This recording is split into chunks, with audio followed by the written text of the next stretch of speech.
पिछली वीडियो में हमने नॉर्मल इक्वेशन के बारे में सीखा था। उसका लिंक डिस्क्रिप्शन में और यहाँ भी दिया गया है। इस इक्वेशन में हमें यह समझना है कि x क्या है। हम जानते हैं कि हमने मल्टीलिनियर इक्वेशन को इस तरह रिप्रेजेंट किया था। इस इक्वेशन में हमारे पास n फीचर्स हैं। ध्यान दें कि हम c को इस तरह भी लिख सकते हैं। इसलिए हमारे पास n फीचर्स और इंटरसेप्ट को रिप्रेजेंट करने के लिए n+1 कोएफिशिएंट्स हैं। अब x एक 2D एरे है जिसमें हर रो में n+1 एलिमेंट्स होंगे और y एक 1D एरे है जिसकी लेंथ x की रोज की संख्या के बराबर होगी। यानी अगर x में m रोज और n+1 कॉलम्स हैं तो उसका शेप होगा। यह रिप्रेजेंटेशन हमें नॉर्मल इक्वेशन में इंटरसेप्ट को भी शामिल करने की अनुमति देता है। अब हम देखेंगे कि इस फॉर्मूला का इस्तेमाल कैसे करना है। इस पाइथन नोटबुक का लिंक आपको डिस्क्रिप्शन में दिया गया है। सबसे पहले हमने numpy और pandas लाइब्रेरीज को इंपोर्ट किया है। numpy के बेसिक ऑपरेशंस के लिए डिस्क्रिप्शन में दिए गए लिंक को चेक करें। हम एक ऐसे डेटासेट का इस्तेमाल कर रहे हैं जिसमें केवल 3 फीचर्स और 200 रोज हैं, जो हमारे इस टेस्ट के लिए उपयुक्त है। तो सबसे पहले हमें डेटासेट को रीड करना चाहिए। इसे यहाँ देखिए। टीवी, रेडियो और न्यूज़पेपर हमारे फीचर्स हैं, यानी यही हमारा x है और सेल्स हमारा y है। तो अब हम x को डिफाइन करते हैं। इसके लिए हमें डेटासेट से इन तीनों कॉलम्स या कहें 3 फीचर्स को एक्सट्रैक्ट करना होगा। ध्यान रखें कि कॉलम नेम्स बिल्कुल सही लिखें।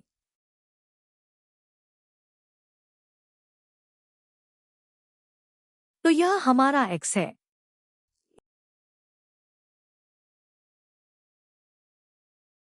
इसी तरह हम y को भी डिफाइन करते हैं। यहाँ भी कॉलम नेम बिल्कुल सही लिखें, क्योंकि नेम्स के सेंसिटिव होते हैं। तो यह हमारा y है।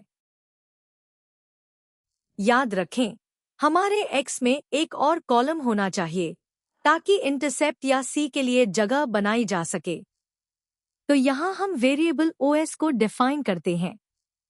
ध्यान रखें कि वंस में रोज की संख्या x के बराबर होनी चाहिए।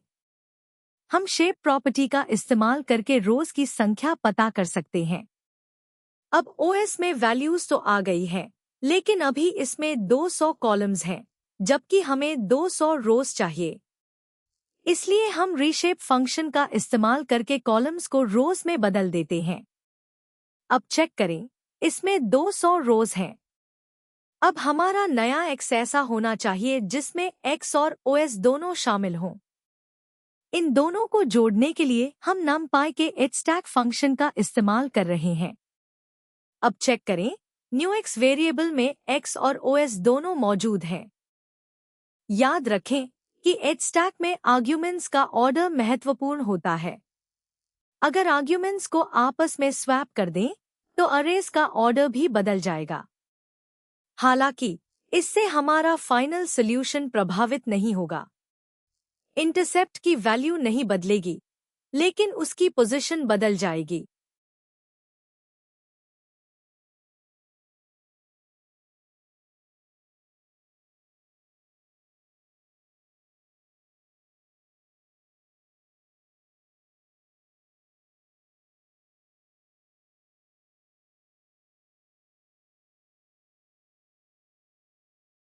फिलहाल यह हमारा newx है। अब numpy के फंक्शन का इस्तेमाल करके हम यह फॉर्मूला लिखते हैं। देखते हैं कि यह क्या रिटर्न करता है।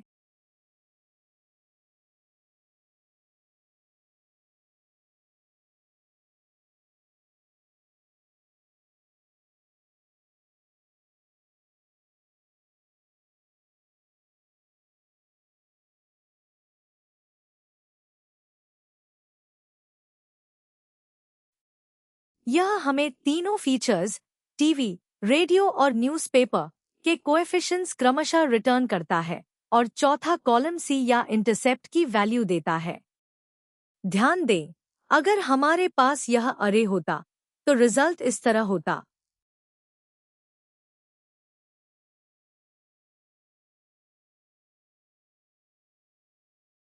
अब हम scikit-learn लाइब्रेरी के रेडीमेड फंक्शन का इस्तेमाल करके यही काम करते हैं।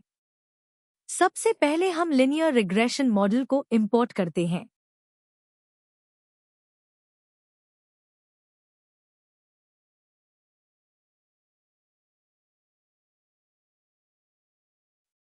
इसके बाद हम फिट मेथड में x और y को आर्ग्यूमेंट्स के रूप में पास करते हैं।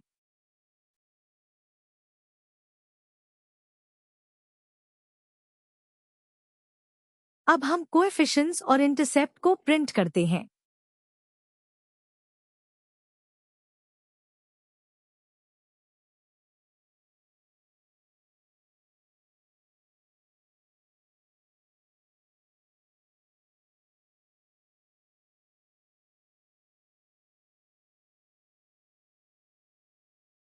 दोनों रिजल्ट्स एसेंशियली आइडेंटिकल हैं।